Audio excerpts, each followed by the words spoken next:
బైరా మంగిలి, అరే వెంకటేష్, ఏమైందిరా? ఎందుకంత కంగారు పడుతున్నారు? 2 సంవత్సరాల క్రితం పెద్దయ్య మన ఊర్లోంచి ఒకరు నిలగొట్టాడు కదా.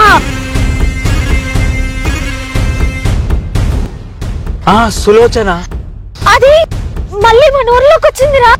2 సంవత్సరాల నుంచి ఏ కంటికి కనిపించకుండా ఊరు పొలిమేర అవతలు ఉన్న సులోచన మళ్ళీ మన ఊరికి రావడం ఏంటి? ఎక్కడుంది తనిప్పుడు? నల్ల చెరువు దగ్గర చూసాం. సరే వెళ్దాం నాడు.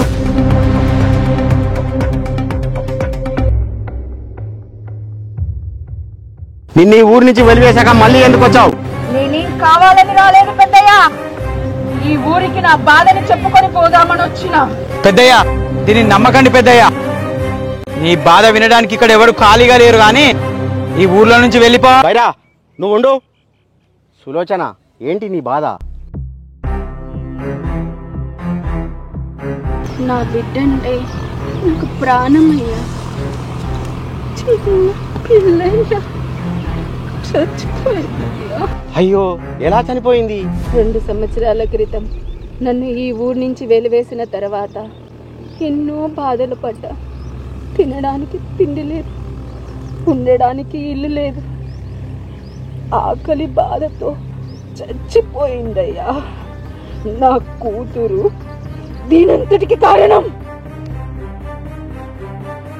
అసలు ఇది ఊరా వల్లకారా? ఇంకా 4 రోజులైతే వల్లకాడ అయితట్టే ఉన్నది. నాకు తెలుస్తూనే ఉన్నది. కానీ అసలు ఊర్లో సమస్యలు ఏంటి వీరయ్య? నువ్వు ఊర్లో ఉండట్లేవా సర్పంచ్ సాబ్? జరిగిందంత మొదటి నుంచి చెప్పాలా నీకు? వీరయ్య బాబాయ్, మాటలు తిన్నగరా నువ్వు ఎవరితో మాట్లాడతానో జర చూసి మాట్లాడు.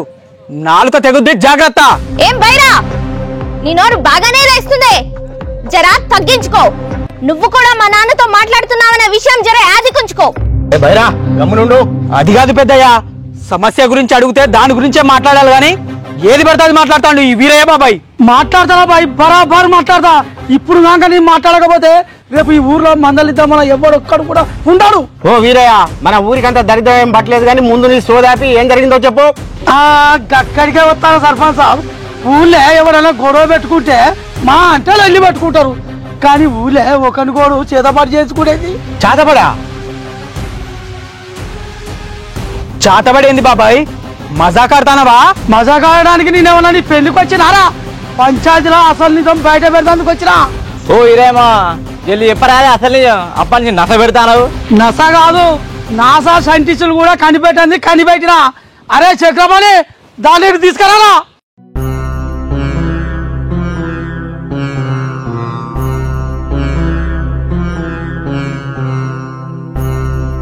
కల్పన, తిను మీ ఫ్రెండ్ మౌనిక వాళ్ళ అమ్మ సులోచన కదా? అవునన్నయ్య. ఎవరిమే? ఊర్లో జరిగే చేతబడి అన్నిటికీ కారణం ఈ వగలాడే. వీరయ్య బాబాయ్, లేనిపోరి పుకార్లు లేపకు. ఊర్లో అమాయకపు జనము ఆగమాగమవుతారు. పుకారా? 20 రోజుల కింద అప్పిగాడు చావలేదా? ఆయన అప్పుల బాధలు తట్టుకోలేక చెరువులో దూకి చచ్చిండు. దానికి ఈ అమ్మాయికి శాతపడికి సంబంధమేంది? వానంతలో వాడు చెరులో దూకి చావలేదు. ఇది శాతబడి చేసి వాడిని చెరులో దూకేలా చేసింది. ఏందో వగలాడి, నిజమో కాదో సర్పంచ్ బాబుకి చెప్పు. ఏందయ్యా, నేను ఎందుకు ఇలా చేస్తానయ్యా? ఇప్పటి వరకు మన ఊర్లో 9 మంది చచ్చిపోయారు. ఇవాళ కూడా ఒకరు చచ్చిపోయాడు. మొత్తం 10 మంది. దానికి కారణం ఒకరికొకరు గొడవలు పెట్టుకోవడం, ఒకరికొకరు చేతబడి చేసుకోవడం. ఇలాంటి వాళ్ళు మన ఊర్లో ఉండడం ప్రమాదం బాబాయ్. పెద్దయ్య, ఊర్లో నుంచి వెళ్ళగొట్టండి అయ్యా. అవును పెద్దయ్య, వెళ్ళగొట్టండి. వీరయ్య, ఈ ఆడబిడ్డనే ఈ చావులన్నిటికీ కారణమని రుజువైంది. 10 మంది చచ్చిపోయారు చూసినావా? దానికి ముందు రాత్రి దీనింటి ముంగ నుంచే పోయిన వాళ్ళు. దానికి సాక్ష్యం నీ పాలేరు గారు. ఏంద్రా చెప్పు. ఏం సూరి, ఆ అమ్మాయి వాళ్ళ ఇంటి నుంచి వాళ్ళు వెళ్ళడం నువ్వు చూసావా? చూశాను పెద్దయ్య. అయ్యా, నాకేం తెలియదయ్యా. లేనిపోని అబండాలు నా మీద వేస్తున్నారయ్యా.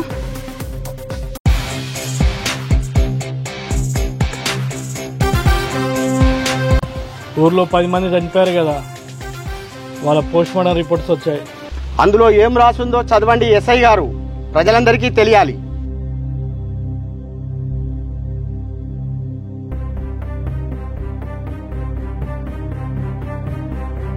సర్పంచ్ గారు, చనిపోయిన 10 మంది వాళ్ళంతటా వాళ్ళే సూసైడ్ చేసుకొని చనిపోయారు.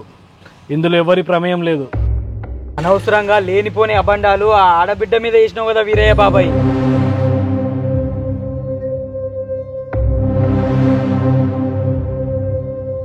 ఈరోజు చనిపోయిన వాని చేతిలో ఈ పట్టి దొరికింది.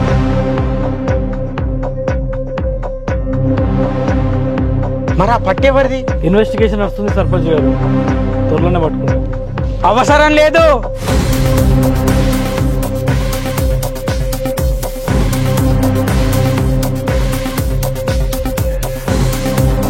నీ కాళ్ళ పట్టీలు చూపించు.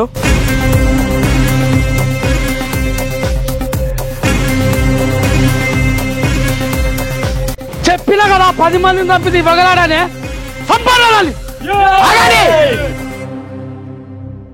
అయ్యా అయ్యా, అంత పని చేయకండి అయ్యా, నా బిడ్డ అనాథైపోతుంది అయ్యా, క్షమించండి అయ్యా. నిన్ను క్షమించి వదిలేస్తే ఈ చిన్నెల్లాపురాన్ని వదిలేసి వెళ్లే వాళ్ళు చాలా మంది ఉంటారు. నువ్వు ఈ ఊళ్ళో ఉండడానికి వీల్లేదు. ప్రాణాలతో వదిలేస్తున్నా, వెళ్ళిపో.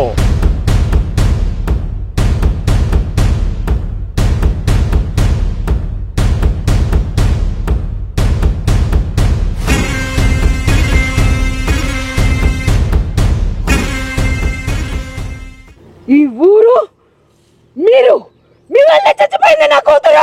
అదే 2 సంవత్సరాల క్రితం 10 మందిని నీ శుద్ర మంత్రాలను ఉపయోగించి చంపేశావు. ఆ కుటుంబాలకు ఎంత బాధ కలిగి ఉంటది.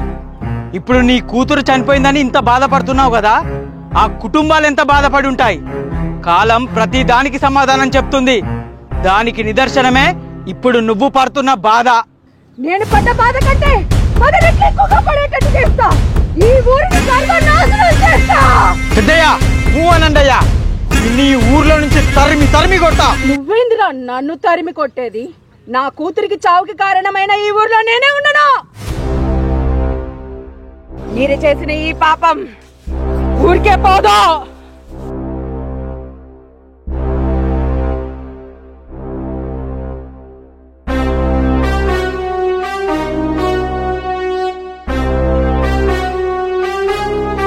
అమ్మా, ఏంటమ్మా ఇదంతా?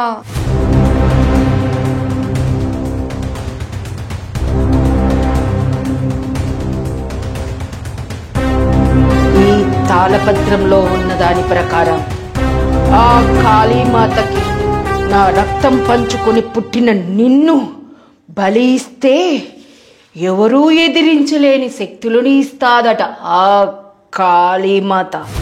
ఆ శక్తులతో చిన్నెల్లాపురాన్ని శ్మశానం చేస్తా, సర్వనాశనం చేస్తా.